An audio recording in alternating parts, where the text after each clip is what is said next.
Okay, at this time, have a quorum now, I'd like to call the Urbana Civilian Police Review Board meeting Wednesday, July 23rd, 2014, at 5:30 p.m. to order. Roll call. Tom Costello, Ricardo Diaz, Scott Dossett, Here. Diane Gottheil, Here. James McNeely, Here. Ivy Williams. Here. Okay, are there any changes to the agenda?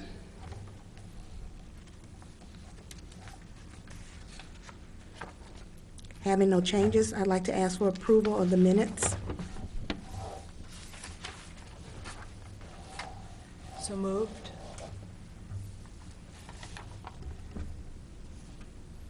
Okay. I'll second. Okay, the approval of the minutes have been second and approved. Okay. Staff report. So I've submitted a written report dated July 18th. There have been no complaints filed through our office between April and today. The budget report, there have been no expenditures since April. I do have an announcement I'd like to repeat, that the NACO conference will be occurring between September 14th and September 18th. The Human Relations Office, through its budgeting, has money that's budgeted to pay for the expenses, the travel expenses, for individuals on the commission who would like to attend. We can accommodate at least 2 commissioners, potentially 3. So if anyone's interested in that, please let us know as soon as possible so that we can help you make your travel and lodging accommodations for that. I know that there will be an emphasis this year on law enforcement and the transgendered population. And so I think it's a very valuable conference, and I would encourage anyone who's interested in it to at least check on it to see whether or not it's something that's feasible. And at this point, I'd also like to remind everyone about the ride-along requirement. If you would like, or if you have your time to ride along, please contact Jay Lotion, and his information is on the report. Do you have any specific questions for me regarding the report or anything else regarding operations? Just a comment of thanks about the reminder for a ride-along. I go out tomorrow morning, so. And I went out yesterday. Thanks to your reminder. Well, that was initiated by the chair, so by Chairman Costello. Any other questions? How many hours is that again? Because I think I'm up to date. How many hours is that? I think we're doing 4 hours annually. Okay, I think I've done it. Okay. Okay, that brings us now to public participation.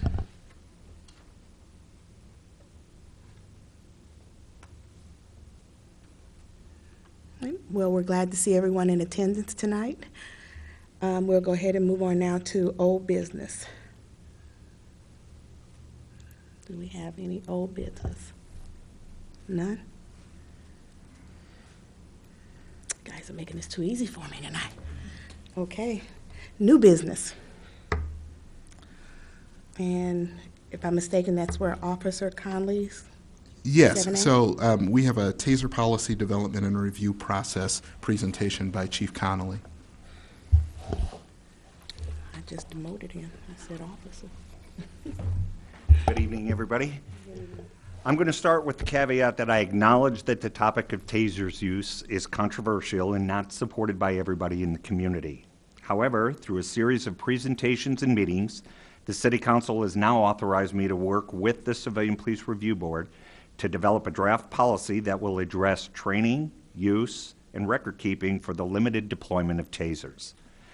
As was previously shared with this group, or a majority of the folks in this group, I would like to purchase with federal grant money a limited number of tasers and then train and provide a select number of Urbana Crisis Intervention Team officers with that tool. In addition to policy development, the police department and the CPRB will work together to develop a workable review process to ensure as much transparent oversight as possible.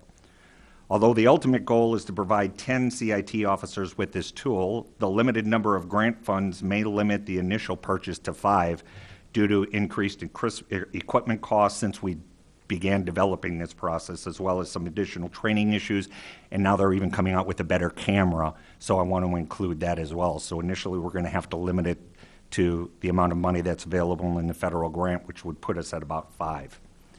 I've provided each board member with a binder containing a variety of reports, sample policies, and guidelines.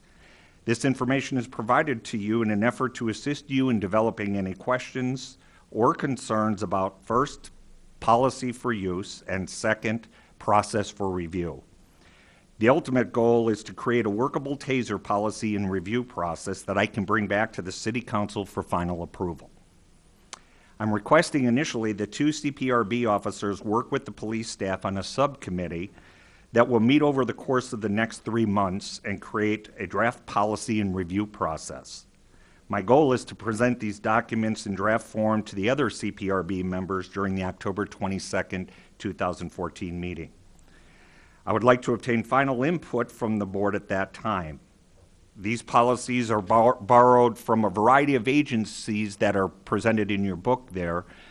So please feel free to write in it, jot down any notes, write down any questions, do whatever you need to do to remind things or identify or flag things. But I'm going to ask that we don't copy any of the information or redistribute it, because the policies, at least, I will need to collect at the end of the process. The rest of the stuff is you're welcome to keep. As we move forward with the process, I would encourage board members to routinely communicate with the subcommittee as we develop a working policy. Everybody's input is going to be considered. Together, I believe that we will develop a policy and oversight process that will be comfortable to most people in the community.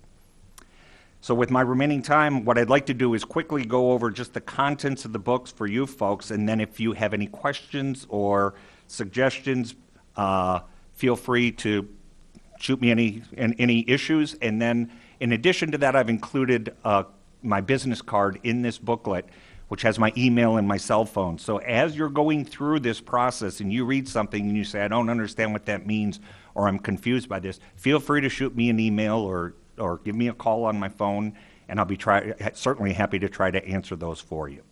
Okay? So what I did, I tried to provide you.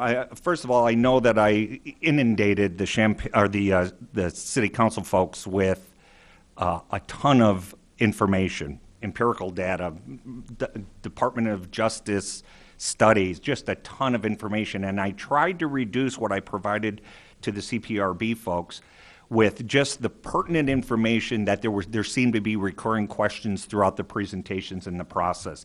So inside the book, there is a table of contents that identifies a number of different tabs. If you recall, Dr. Mike Schlosser presented a PowerPoint program here for the CPRB to kind of give an overview of the TASER. I don't know if everyone here tonight had an opportunity to see that PowerPoint program, so I included that in a hard copy here, which is a very simple process that kind of explains the concept of the TASER from beginning to end. When this whole process started, I provided the City Council with kind of a history and a 101 version of what the TASER is and how it worked, so I included that in a tab as well. And there was a series of questions about a variety of different reports, for instance, by Amnesty International, and Dr. Ross is really a world-renowned expert in the field of tasers, and I actually made contact with him to address some of the concerns that were brought up during the initial phase of this process. So I found Dr. Ross's responses very helpful, so I included that in the packet as well. The National Alliance of Mental Illness, the Community Elements folks, Sheila Ferguson came and spoke and shared information to the City Council, and the NAMI protocol or policy concerning TASER use is something that is very, very restrictive, but I wanted to include it with this packet because as we work through this process, I think that we're going to find that we are going to fall far more in line with the NAMI national policy than we do with a lot of the policies that you see from the various police departments. The next tab, there's a whole lot of different police policies. These are the ones that are not actually mine. The police department's allowed me to use them for the purpose of developing a best practice and extracting our information for our protocol, for our policy out of that. But this is the section that when we're, and again, you're certainly welcome to write on it, put question marks, circle, do whatever you need to do. But at the end of this process, I'd like to get just these policies back. And of course, if at any time somebody wanted to file a Freedom of Information Act, I just can't secondarily disseminate this stuff. That's the reason I need to get the policies back. One of the documents that I found very interesting, and as we go through this process, the way it'll work is I hope that I can get two folks from the committee that we can meet several times a month with Rich Searles, who's going to be the police department trainer. Rich went to St. Louis to do the master training class of TASER, so he's the one that got a lot of information about this initially. And he's really, I can provide policy questions and issues, but Rich can tell you the mechanics of the TASER much better than me. So feel free, if you have questions while you look through the process, also if you're not on the subcommittee, to shoot questions to myself and I can get them to Rich, or I can provide you with Rich's email as well, because he could probably articulate much better than me in a very simple format what all that stuff means. But I just want to, again, extend the invitation if there's any questions. It's so hard when you have such limited meetings for us to be able to communicate with one another. So if you want to shoot emails to the subcommittee can call me anytime.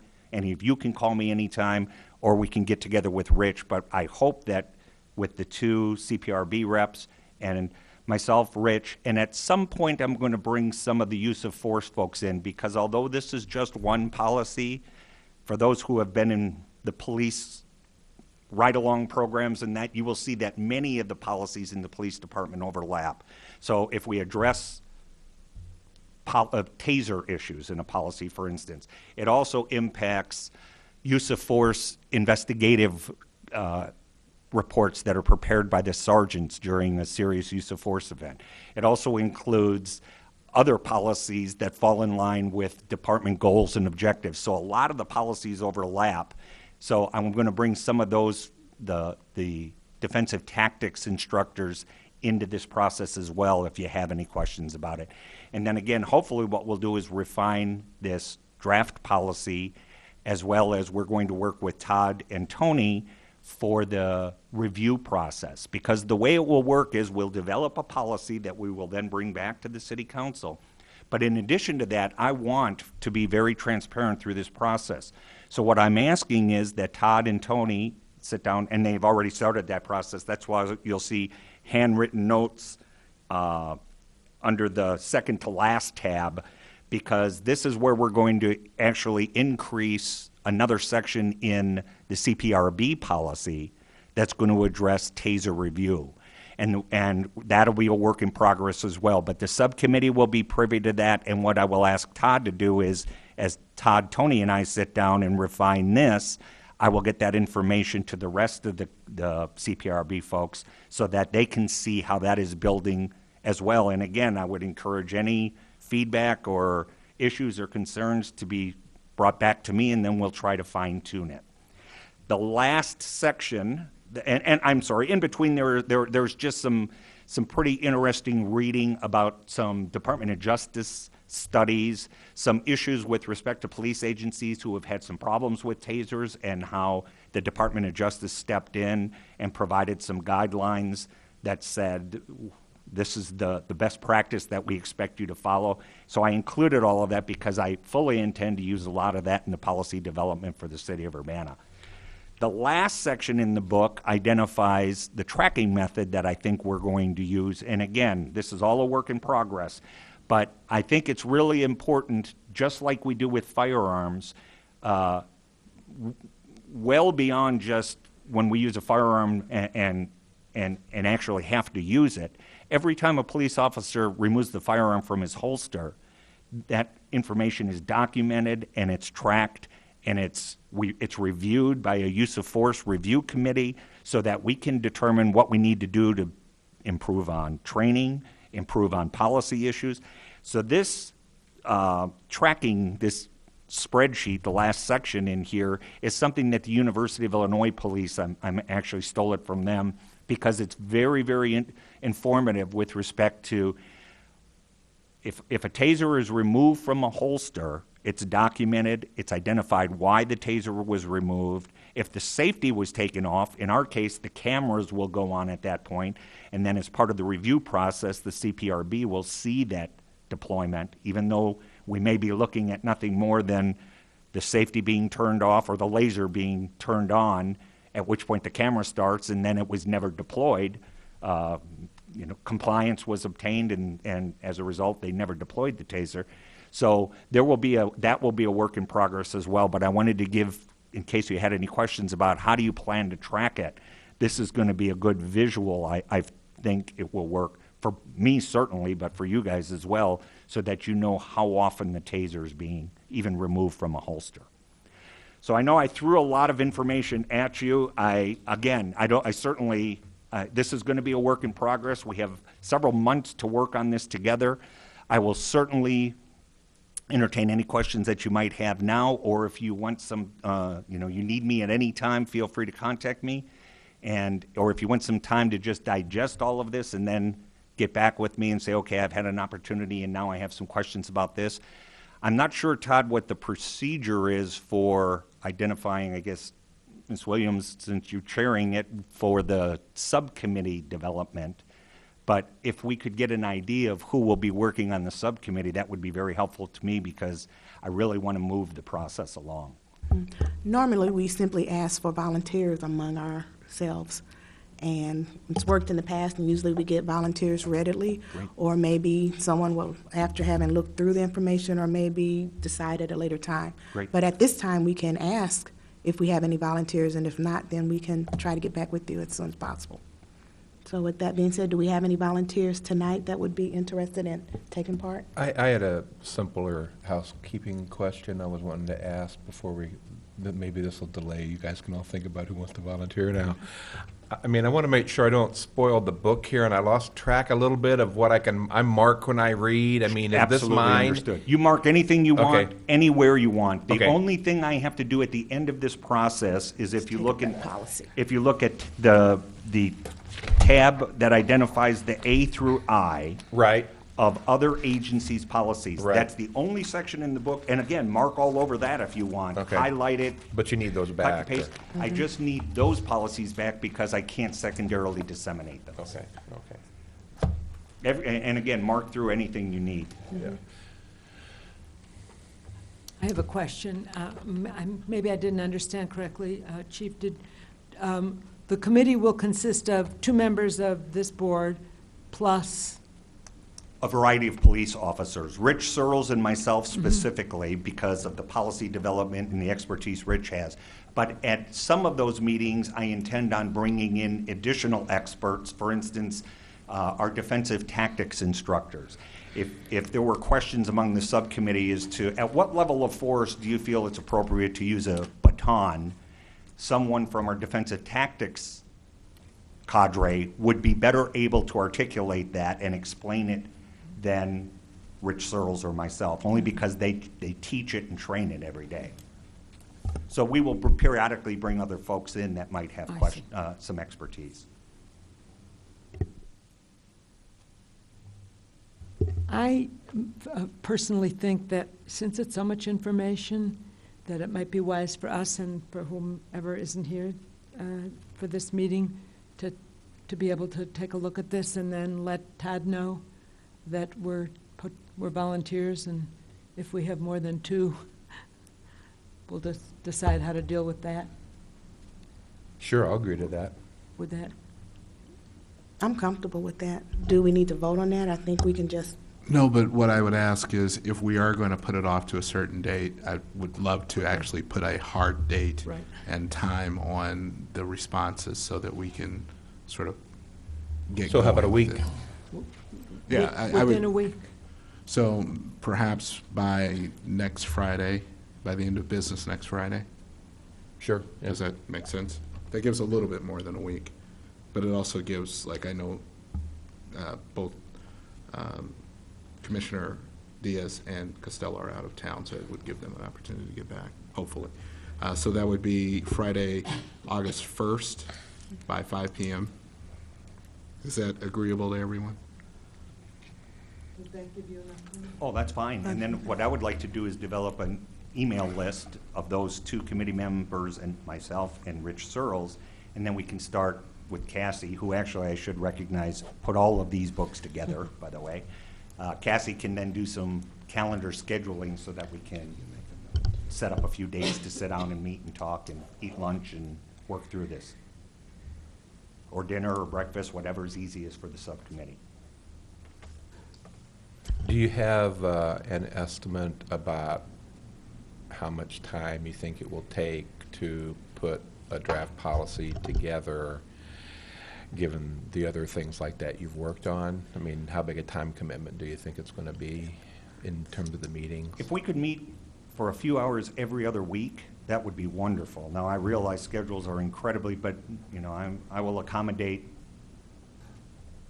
your schedules, obviously, but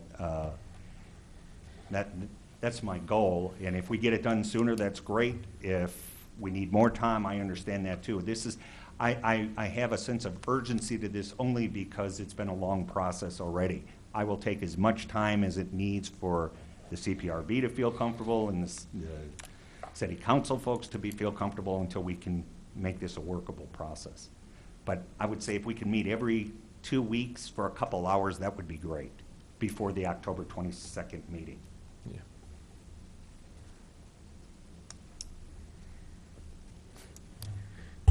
Okay. Todd, who's going to be responsible? Do we need to call, or how do we get What we're Tom going to and do is Ricardo in this we're fairly going to quickly? send out an email tomorrow morning that sort of details, this summarizes the conversation here, and ask for responses by the date that Friday we- day? Yeah. Okay. And Todd, if appropriate, I would be more than happy if you included that email, that if anybody has any questions, feel free to contact me either by email or call, and I'll be happy to address those. Excellent. Can we send off a copy of your memo, of your cover memo with the email? Absolutely. So that we can reference it Right, directly? sure. Thanks. Okay. Any other questions? I've been meaning to, I just have a couple of comments. Can I have a couple of comments? I don't think we're into a long meeting here. I've been meaning to email the chief and start a dialogue for a bit about what I'm finding on the website. So this is something, this is not directly related to either the CPRB really solely or to the TASER discussion. But I'm real sensitive to the public comment that we've received. The city council meeting that I attended, where there was a pretty robust TASER discussion about maybe 6 weeks ago. And as after a couple of those comments, I made it my task to kind of go through page by page on the Urbana Police Department website. And I know this is another task, and I can't assign tasks in the first place, but I really could not find any transparent use of force paradigm, description, or graphic, which came up during the discussion that we had with the council. And I've tried a couple of times to get to any information about the crisis intervention team structure. And so I'm only saying this now because I want to respond to the public concerns about transparency and the ability to get to information. And I think those two particular areas of the website, maybe deserve their own tabs or something like that, so that when someone comes in and they're wondering about, what are we going to do with these tasers and how is it going to impact the community, they can see a little bit more information about use of force up front, and then familiarize themselves with that to either ask good questions about that or make critical comments about that or whatever. I had a conversation out in the parking lot with the chief for Champaign, and it allowed me to go into some training places. I think maybe it was underneath the Illinois State Police or something like that. But literally, when I Googled the Urbana website, crisis intervention team, CIT, those searches yielded nothing. And as you go through the next phase of your website development, I think those are a couple of critical areas that you might kind of look at just to beef up, again, so that people who are concerned about use of force, and we are in a direct use of force issue here, that's why it's real relevant, have a pretty transparent portal to get to that place. So that's just a comment. Okay, thank you. And I can certainly look at that. I know today communication with Twitter and Facebook, Rich Searles does a great job trying to push information to the community, and a lot through Facebook, and a lot of people follow it and a lot of people comment on it.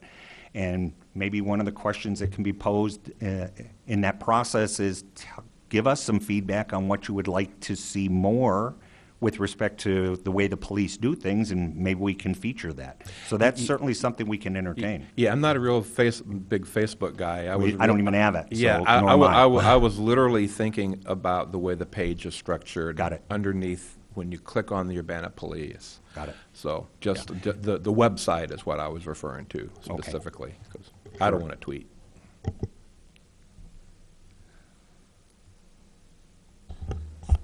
Okay, any other concerns or comments?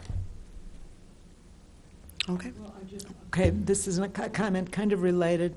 I think that one thing that you learn from the ride-alongs and getting to know some of the members of the department is that transparency is the best policy, because they're very well trained, they're very accessible, and they were very eager to have me raise questions and answer them. So I think that really kind of reinforces what Scott is saying about the value of providing information. Thank you. And I've said this at every public meeting I've ever been at. Anybody at any time who has any questions about the Urbana Police, they're welcome to call me, they're welcome to email me, they're welcome to hop in a squad car and take a ride and see what it's like to do this job. And I think once people get into a car or go through this Citizen Police Academy or participate in one of the other functions that we present, I think then the whole concept of the police and community working together is just enhanced. So thank you for doing that, and absolutely, if somebody has questions or issues, hop in a car and see what it's like. Okay, All right, Chief thank you. Conley. Thank you.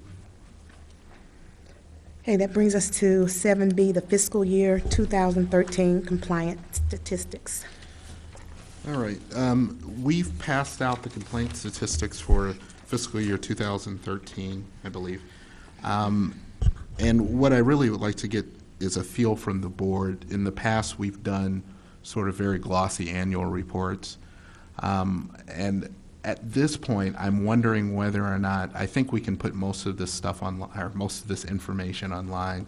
We already do. I think we can get more of it online. Are the written annual reports in terms of the actual sort of paper copies of them, is it something that the board wishes to continue doing, or would you be comfortable with perhaps having all of the information and data available continuously on the website and update it quarterly? Can I ask who receives a copy of the written? Yeah, so right now we have it on the website, the Right. PDF form on the website, and typically we would distribute it to anyone in the community who wants it. We make several copies, including to the council. So it isn't given to every council member I believe, routinely? yeah, I believe it has been in the past, yes. My own feeling is if it's well known that it's available on the website, All right. and should anyone want a paper copy, you could possibly produce it, or? Yes, yes. And part of what I'm asking, I'm not doing it very clearly. In terms of the data itself, we always have that because we have an ongoing database, and that database basically generates all the reports, the actual tables and comparisons and graphs that we need. In terms of sort of the narrative form of that takes some resources to put together, in terms of it takes quite a bit of time and quite a bit of resources. And if that is something that the board views as very valuable, then that's certainly something we want to continue doing. However, with the demands that are on our office, if it's something that we can streamline that probably would be helpful to us also. So, and I just want to bring it before you for consideration. Certainly, a final answer is not necessarily needed tonight. Streamlining is a good thing, as long as the information is available. The narrative doesn't change very much. No, yeah, quite frankly, it doesn't change very much. And so it's repetitive in a Right, way. yeah, yeah. So my feeling is go with the website. It's 2014. That was my first feeling also, based on the way everything as a whole with 2014, things are going to website and using less paper. And as long as it's available, even for any of us, if we wanted, we just had to simply comment, talk with you about it, or is this something that we want to wait until our entire board is together to make that decision? Scott? I'll play a little devil's advocate but just for a bit.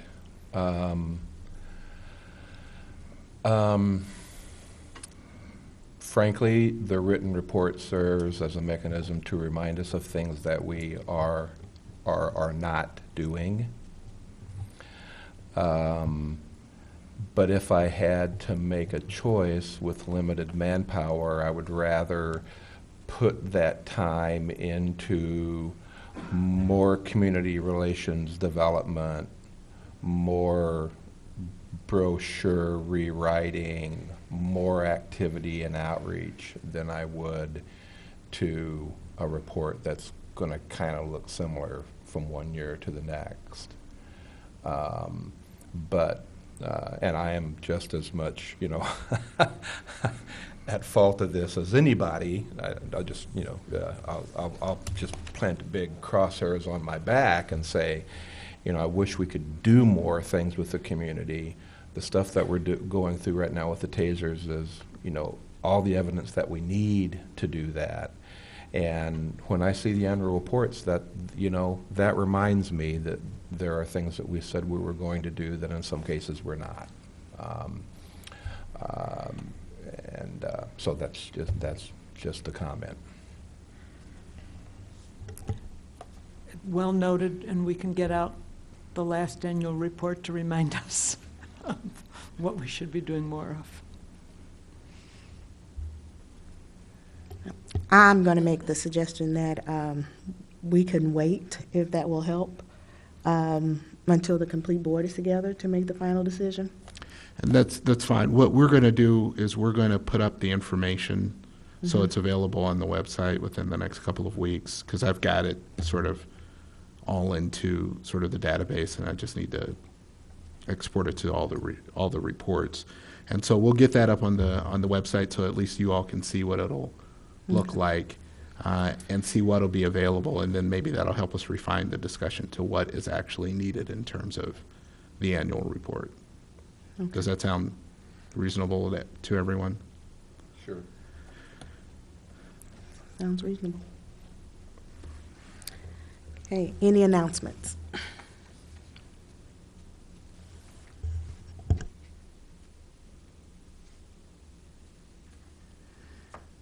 Okay, at this time, having no announcements, I'd like to take a motion to adjourn the meeting. Motion to adjourn. Second.